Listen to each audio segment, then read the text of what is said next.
Good morning. तो एक बार फिर से आपका गर्म जोशी से स्वागत करते हैं। तो जैसा कि आपने प्री वीडियो में देखा, आज हम शुरू करने जा रहे हैं राजस्थान के त्यौहार और मेले। तो जो राजस्थान के त्यौहार और मेले हैं उसमें से किस पे आधारित होते हैं, जो विक्रमी संवत के जो महीने होते हैं कि चैत्र, बैसाख, ज्येष्ठ, आषाढ़, श्रावण, भाद्रपद, आश्विन, कार्तिक, माघशीस, पौष और माघ, इन महीनों के आधार पर राजस्थान के त्यौहार और मेले आयोजित होते हैं। जैसे कि हिंदू त्यौहार विक्रमी कैलेंडर के अनुसार मनाए जाते हैं। तो ये जो महीने हैं ये विक्रमी कैलेंडर के महीने हैं, ठीक है, इसलिए इनको विक्रमी संवत महीने भी कहा जाता है। तो ये आपको ध्यान रखना है। हिंदू त्यौहार विक्रमी कैलेंडर के अनुसार मनाए जाते हैं जो चंद्रमा के ऊपर आधारित होते हैं। किसके ऊपर आधारित होते हैं? चंद्रमा के ऊपर आधारित होते हैं। तो अगर आपसे क्वेश्चन पूछे जाए कि राजस्थान के जो भी एग्जाम होंगे उसमें कि जो हिंदू त्यौहार होते हैं वो किस कैलेंडर के अनुसार मनाए जाते हैं जो चंद्रमा पर आधारित होता है, तो वो विक्रमी कैलेंडर होता है जिसके अनुसार हिंदू त्यौहार मनाए जाते हैं और जो चंद्रमा पर आधारित होते हैं। फिर एक होता है सूर्य आधारित कैलेंडर। तो सूर्य आधारित कैलेंडर से बराबर करने के लिए प्रत्येक तीसरे वर्ष विक्रमी कैलेंडर में एक अतिरिक्त महीना जोड़ा जाता है, मतलब एक एक्स्ट्रा महीना जोड़ा जाता है। जैसे ये कितने महीने हैं? 1 2 3 4 5 6 7 8 9 10 और 11। और जो सूर्य पर आधारित जो कैलेंडर होता है उसके अंदर कितने महीने होते हैं? उसके अंदर होते हैं 12 महीने। कौन कौन से? जनवरी, फरवरी, मार्च, अप्रैल, मई, जून, जुलाई, अगस्त, सितंबर, अक्टूबर, नवंबर और दिसंबर। तो अगर जो विक्रमी कैलेंडर है उसको सूर्य कैलेंडर के बराबर करें तो विक्रमी कैलेंडर के अंदर एक महीना हर प्रत्येक तीसरे वर्ष एक महीना अतिरिक्त जोड़ा जाता है। जैसे कि यहाँ पर लिखा हुआ है, सूर्य आधारित कैलेंडर से बराबर करने के लिए प्रत्येक तीसरे वर्ष विक्रमी कैलेंडर में एक अतिरिक्त महीना जोड़ा जाता है और उस महीने को अधिक मास या अतिरिक्त महीना कहा जाता है। तो ये आपको ध्यान रखना होगा। कई बार क्या है, डेफिनेशन भी पूछ लेते हैं जिसमें ये कि विक्रमी कैलेंडर को सूर्य आधारित कैलेंडर के बराबर करने के लिए कितने महीने एक्स्ट्रा जोड़े जाते हैं प्रत्येक तीसरे वर्ष। तो आपको जो आंसर टिक करना है वो कौन सा करना है कि एक मास जोड़ा जाता है या एक महीना जोड़ा जाता है। तो अगर आपको राजस्थान के त्यौहार और मेले याद करने हैं तो उसके पहले तो आपको विक्रमी संवत के जो महीने हैं ये याद करने होंगे, वो मोस्ट इंपॉर्टेंट है। ये तो आपको याद करने ही पड़ेंगे। जैसे कि चैत्र, बैसाख, ज्येष्ठ, आषाढ़, श्रावण, भाद्रपद, आश्विन, कार्तिक, माघशीस, पौष और माघ। अभी जो पौष आने वाला है तो पौष के अंदर पौष बड़ी स्टार्ट हो जाएंगे। तो आप जैसे पकौड़ी होती है, दाल की पकौड़ियाँ वगैरह और हलवा वगैरह, मंदिरों में पौष बड़ी स्टार्ट हो जाएंगे। तो आप जाओगे और खा कर आओगे मस्त एकदम मज़े से।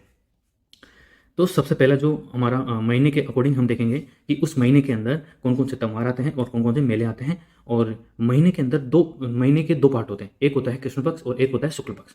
तो कृष्ण पक्ष में कौन से त्यौहार आते हैं कौन से मेले आते हैं, और शुक्ल पक्ष के अंदर कौन से त्यौहार आते हैं, कौन से मेले आते हैं, वो हम महीनों के अकॉर्डिंग हम पढ़ने वाले हैं। तो सबसे पहले हम देखने हैं, तो सबसे पहला महीना कौन सा है। जैसे उस महीनों से शुरुआत करने से पहले ये देख लेते हैं कि अगर आपसे पूछा जाए कि हिंदू त्यौहार का जो सबसे पहला त्यौहार होता है वो कौन सा होता है, वो तीज का त्यौहार होता है। कौन सा त्यौहार होता है? तीज का त्यौहार होता है। और जो विक्रमी संवत जो महीने हैं वो कौन से त्यौहार के साथ अंत होते हैं, तो वो गणगौर के त्यौहार के साथ अंत होते हैं। इसलिए कहते हैं कि तीज तुम्हारा बावड़ी और ले डूबी गणगौर। मतलब जो जितने भी हिंदू त्यौहार हैं वो शुरुआत होते हैं तीज से और ख़त्म होते हैं गणगौर से। नववर्ष चैत्र शुक्ल एकम को मनाया जाता है। अगर आपसे पूछा जाए कि हिंदू नववर्ष किस तारीख को मनाया जाता है या किस तिथि को मनाया जाता है, तो वो चैत्र शुक्ल एकम को मनाया जाता है। ये एग्जाम के अंदर कई बार पूछा गया है और आपसे पूछा भी जा सकता है आगे। तो ये तो आपको ध्यान रखना है कि जो नववर्ष है, हिंदू नववर्ष है, वो चैत्र शुक्ल एकम को मनाया जाता है। प्रथम हिंदू त्यौहार छोटी तीज को माना जाता है। तो इसलिए तो कहते हैं तीज तुम्हारा बावड़ी, जो श्रावण शुक्ल तृतीया को मनाई जाती है। कब मनाई जाती है? श्रावण शुक्ल तृतीया को। अंतिम हिंदू त्यौहार कौन सा होता है? तो गणगौर होता है। इसलिए कहा जाता है कि ले डूबी गणगौर, जो चैत्र शुक्ल तृतीया को मनाया जाता है। ठीक है, तो ये आपको ध्यान रखना है।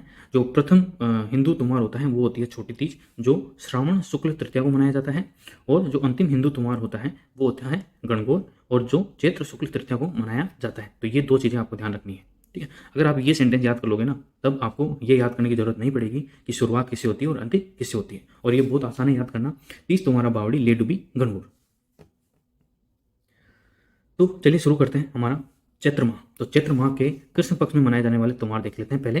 ठीक है, तो कृष्ण पक्ष महीने के अंदर कितने दिन होते हैं? तो 30 दिन होते हैं। ठीक है, कई में 31 भी होते हैं और कई में जैसे फरवरी माह है तो उसके अंदर 28 भी होते हैं और 29 भी होते हैं। लेकिन हम एवरेज लगा के चलते हैं कि महीने के अंदर 30 दिन होते हैं। जो 15 दिन होते हैं वो शुक्ल पक्ष के होते हैं और जो 15 दिन होते हैं वो होते हैं कृष्ण पक्ष के। तो सबसे पहले देखते हैं कि चैत्र माह के कृष्ण पक्ष में मनाए जाने वाले त्योहार। तो कृष्ण पक्ष की एकम को क्या मनाई जाती है? धुलंडी मनाई जाती है। जो अभी ये जो 2022 है ये अपने अंतिम दौर के अंदर है और 2023 जब आएगा तो चैत्र माह की जो एकम होगी उसके अंदर धुलंडी मनाई जाएगी। तो चैत्र माह मार्च के अंदर आता है, ठीक है। मार्च अप्रैल में चैत्र माह आता है। तो ये तो आपको पता है ना, ये चैत्र माह कब आता है? जो सूर्य आधारित कैलेंडर है, ग्रेगोरियन जो कैलेंडर है, मार्च अप्रैल के दौरान ये आता है। तो चैत्र माह के कृष्ण पक्ष एकम में धुलंडी को मनाया जाता है और अष्टमी को शीतलाष्टमी यानी कि व्यासोड़ा मनाया जाता है। तो शीतलाष्टमी होता है, जो माता शीतला माता है उनका त्योहार चैत्र माह की अष्टमी को मनाया जाता है। चैत्र कृष्ण अष्टमी, ठीक है। अब जैसे मैंने आपको ये कर रखा है, ठीक है। तो बार बार मैं चैत्र माह नहीं लिख रहा हूँ यहाँ पर और ना बार बार मैं कृष्ण पक्ष लिख रहा हूँ। अगर आपको यहाँ पे एकम दिख रहा है, अष्टमी दिख रहा है, एकादशी दिख रहा है ना, तो आप खुद से इनके आगे चैत्र और कृष्ण ये आप खुद से लगाएंगे, ठीक है। तो ऐसा नहीं है कि ये एकम किसका है, पता नहीं किसका है, ये एकादशी किसका है। तो ये आपको ध्यान रखना है। आपको क्या ध्यान रखना है? ये जो अपन देख रहे हैं चैत्र तो माह है और कृष्ण पक्ष के हैं, तो चैत्र कृष्ण एकम हो जाएगी, ठीक है। तो ऐसे, तो चैत्र कृष्ण अष्टमी, चैत्र कृष्ण एकादशी, तो ऐसे आपको ध्यान रखना है, ठीक है। कंफ्यूज नहीं होना है। रिपीटेशन से बचाने के लिए मैंने आप ऐसे लिखा है, ठीक है। तो चैत्र माह के कृष्ण पक्ष एकम को धुलंडी मनाई जाती है। चैत्र माह के कृष्ण पक्ष अष्टमी को शीतला माता का त्योहार मनाया जाता है, जिसको शीतलाष्टमी कहा जाता है और बाशोड़ा भी कहा जाता है। जब हम राजस्थान की प्रमुख लोक देवियां पढ़ रहे थे तो उसके अंदर हमने देखा था शीतला माता, ठीक है। तो शीतला माता की जब पूजा होती है अष्टमी, चैत्र माह के अष्टमी के दिन, तो एक दिन पहले ही खाना बना लिया जाता है और जो बासा खाना होता है, ठीक है, वो इनको चढ़ाया जाता है। और शीतला माता का जो मेला लगता है वो चाकसू जयपुर के अंदर लगता है और ये फेमस है किसके लिए? गधों के मेले के लिए, ठीक है। और शीतला माता का वाहन भी क्या है? तो गधा है, इसलिए चाकसू जयपुर के अंदर सबसे बड़ा गधों का मेला लगता है। तो ये भी आपको ध्यान रखना है। एकादशी के दिन जोहर मेला जो कि चित्तौड़ में मनाया जाता है, ठीक है। तो चैत्र माह के कृष्ण पक्ष की एकादशी के दिन जोहर मेला लगता है। कहाँ पर लगता है? ये चित्तौड़ में लगता है। तो ये आपको ध्यान रखना है। अब ये हमने देख लिया कृष्ण पक्ष का। अब चैत्र माह के ही शुक्ल पक्ष के बारे में देख लेते हैं। किसके बारे में? शुक्ल पक्ष के बारे में। तो शुक्ल पक्ष की एकम यानी कि चैत्र माह के शुक्ल पक्ष की एकम को नववर्ष प्रारंभ होता है। जो हिंदू नववर्ष होता है वो चैत्र माह की शुक्ल पक्ष की एकम को प्रारंभ होता है, जिसको बसंत नवरात्र प्रारंभ भी कहा जाता है। तो यह आपको ध्यान रखना है कि जो चैत्र माह की शुक्ल पक्ष एकम को नववर्ष प्रारंभ होता है उसे बसंत नवरात्र प्रारंभ भी कहा जाता है। शुक्ल पक्ष की तृतीया को गणगौर मनाई जाती है। अपन ने पढ़ा कि तीज तुम्हारा बावड़ी ले डूबी गणगौर। तो जो छोटी तीज होती है उससे तो शुरुआत होती है, ठीक है। तो जो शुक्ल तृतीया है चैत्र माह की उसके अंदर मनाई जाती है गणगौर। जयपुर और उदयपुर की गणगौर प्रसिद्ध है। तो आपको जो गणगौर की सवारी होती है वो जयपुर की फेमस है और उदयपुर की भी फेमस है। सर्वाधिक लोक गीतों वाला त्योहार भी गणगौर को ही माना जाता है। तो अगर आपसे पूछा जाए कि निम्न में से वह कौन सा त्योहार है जिसके अंदर सर्वाधिक लोक गीत गाए जाते हैं, तो वो है हमारा गणगौर, जिसमें जो लड़कियां होती हैं, कुंवारी लड़कियां होती हैं, वो अपने लिए अच्छे पति तथा अच्छी भाभी की कामना करती हैं। तो ये आपको ध्यान रखना है। अगर आपकी कोई सिस्टर है और वो गणगौर का त्योहार मनाती है तो आपके लिए अच्छी भाभी की कामना करेगी, तो मतलब आपकी अच्छी वाइफ हो जाएगी या अच्छे भाई, ठीक है, अच्छे जीजा की, ठीक है। अगर सिस्टर है तो अच्छे जीजा की, और अगर कुंवारी लड़कियां हैं तो अच्छे पति की कामना करती हैं। तो लड़कियों के लिए स्पेशल ये गणगौर का त्योहार स्पेशल माना जाता है।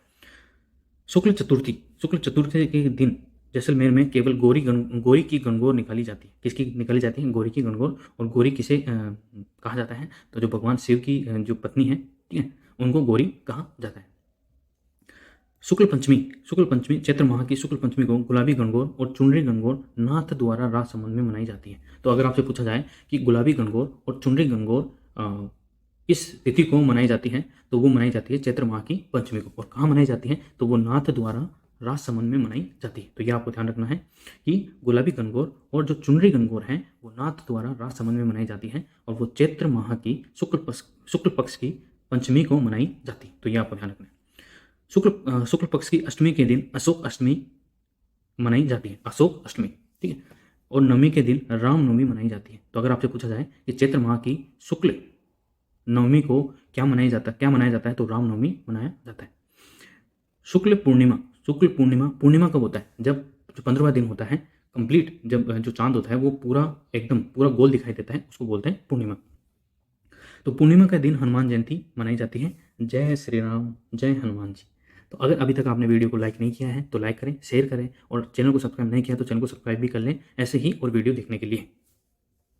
तो चैत्र माह की शुक्ल पूर्णिमा के दिन हनुमान जयंती मनाई जाती है, और इसी दिन सालासर चूरू के अंदर और मेहंदीपुर बालाजी दौसा के अंदर मेला भी भरता है। किसका? हनुमान जी का मेला भरता है। तो ये भी आपको ध्यान रखना है।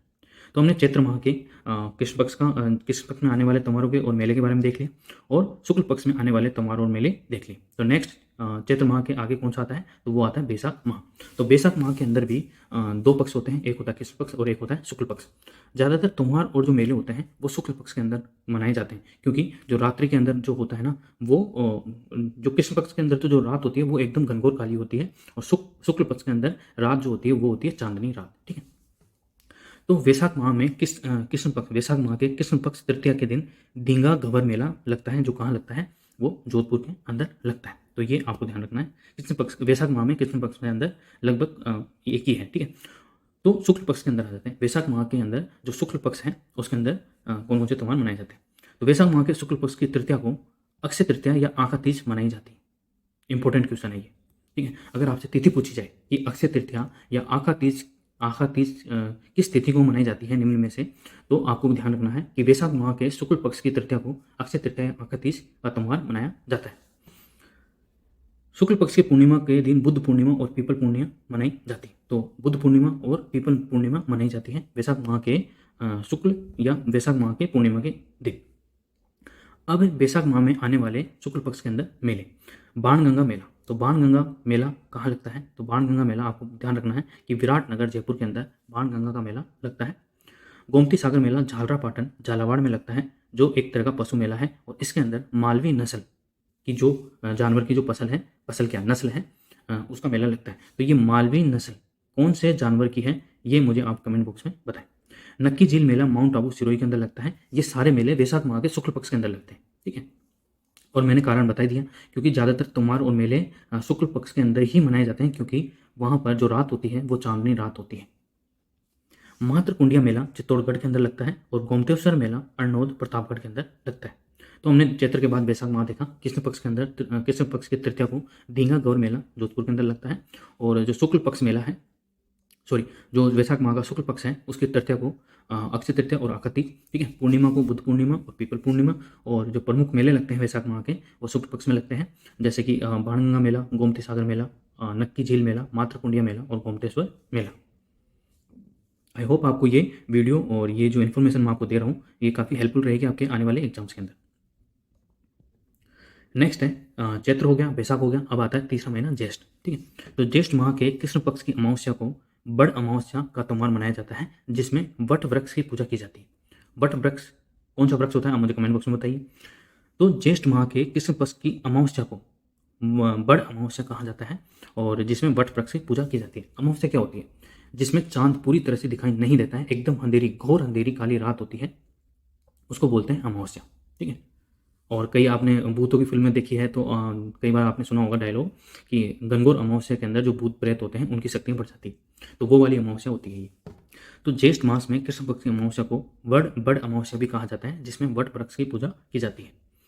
फिर ज्येष्ठ माह के शुक्ल पक्ष के अंदर जो दशमी होती है उसके दिन गंगा दशमी का त्योहार मनाया जाता है, और ये मेला लगता है। कौन सा मेला? कामा, जो कहाँ लगता है? भरतपुर के अंदर। ज्येष्ठ माह की शुक्ल पक्ष की एकादशी को निर्जला एकादशी कहा जाता है, जिसमें उदयपुर में पतंगे उड़ाई जाती है। तो अगर आपसे क्वेश्चन पूछा जाए कि उदयपुर के अंदर किस तिथि को पतंगे उड़ाई जाती है, तो ज्येष्ठ माह की शुक्ल पक्ष की एकादशी को उदयपुर के अंदर पतंगे उड़ाई जाती है, और इस दिन निर्जला एकादशी होती है। कौन सी एकादशी होती है? निर्जला एकादशी। और निर्जला क्या होता है कि पूरे दिन भर बिना पानी पिए फास्ट करते हैं, व्रत करते हैं। ठीक है। आई होप आपको ये समझ में आ रहा होगा। नेक्स्ट हमारा माह है वो है आषाढ़, क्योंकि चैत्र हो गया, बैसाख हो गया, ज्येष्ठ हो गया, अब नेक्स्ट आता है आषाढ़। तो हम 4 महीने करेंगे। ठीक है। तो ये हमारा चौथा महीना आ गया। प्रेग्नेंट वाला महीना नहीं, तो मतलब वैसे पढ़ाई वाला। ठीक है। तो आषाढ़ मास, तो आषाढ़ मास के कृष्ण पक्ष में लगभग कोई त्योहार अपन को देखने को नहीं मिलता है। ठीक है, इसलिए हम यहाँ पर भी मैंने नहीं लिखा है। ठीक है, तो ये काफ़ी आसान हो गया क्योंकि एक माह में तो कम से कम नहीं है कृष्ण पक्ष के। तो आषाढ़ माह के शुक्ल पक्ष में अगर एग्जाम के अंदर पूछा जाए कि कृष्ण पक्ष में आने वाले कोई त्यौहार है ना, तो ठीक है, तो अपन को ये इतना आइडिया रहेगा कि आषाढ़ मास के कृष्ण पक्ष में लगभग कोई त्यौहार नहीं मनाया जाता, कोई मेला नहीं आता है। इसलिए आषाढ़ मास के शुक्ल पक्ष की एकम को गुप्त नवरात्र प्रारंभ होता है। कौन सा नवरात्र? गुप्त नवरात्र प्रारंभ होता है। आषाढ़ मास की शुक्ल पक्ष की नवमी को बदल्य नवमी का त्यौहार मनाया जाता है। एकादशी को देवरापनी एकादशी होती है और पूर्णिमा को दिन गुरु पूर्णिमा और व्यास पूर्णिमा होती है। ठीक है, तो अभी जैसे अपन जो बुद्ध पूर्णिमा है वो किसमें आती है? जो बुद्ध पूर्णिमा होती है वो वैशाख माह के अंदर आती है। किसके अंदर आती है? वैशाख माह के शुक्ल पक्ष के अंदर आती है। ठीक है, बुद्ध पूर्णिमा या पीपल पूर्णिमा। जबकि जो आषाढ़ मास की जो पूर्णिमा होती है शुक्ल पक्ष की, उसके अंदर गुरु पूर्णिमा आती है। कौन सी पूर्णिमा आती है? गुरु पूर्णिमा और व्यास पूर्णिमा आती है। ठीक है, तो ये आपको ध्यान रखना है। तो ये हमने देखे प्रमुख महीने और उनके अंदर कृष्ण पक्ष और शुक्ल पक्ष में आने वाले त्यौहार और मेले।